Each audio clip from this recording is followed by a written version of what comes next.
The rest of the story. You're not yet quite awake, your eyes are still closed, but your arm automatically reaches out from under the sheets and across to the nightstand as it has every morning for many months now.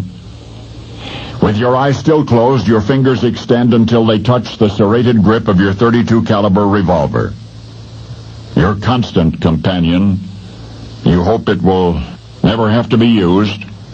You hope this cold blue steel frame will remain forever slumbering inside the warm leather shoulder holster.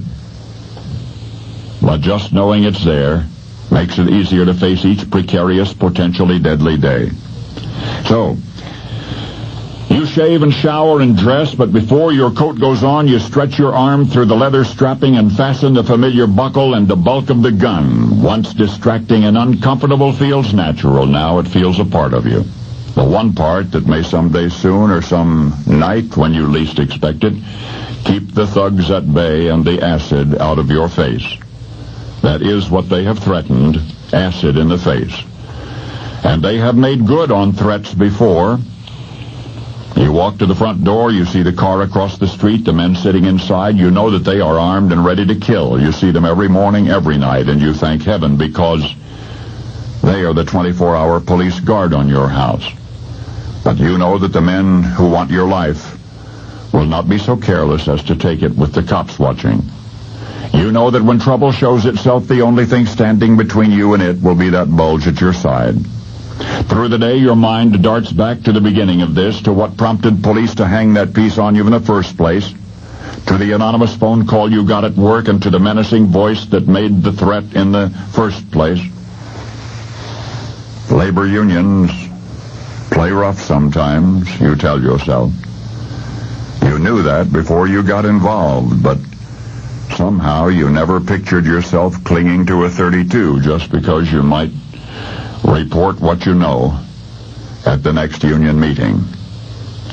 And you do know plenty. You know, for example, the potentially damaging truth behind a current and complicated labor dispute. It involves a strike now in progress.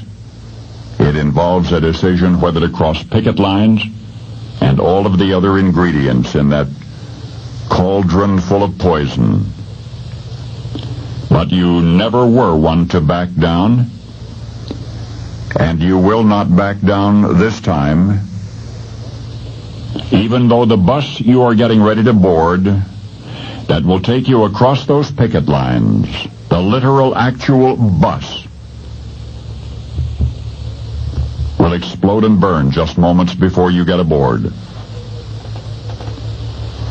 Someday they may try to say that you haven't had the experience it takes to evolve beyond what you are, that you're a softball kind of a guy trying to make it in a hardball kind of a world, but only you will recall what it was like to be a man under a shadow, to be a union member who dared to speak out and spent the next 7 months with a Smith & Wesson welded to his ribs,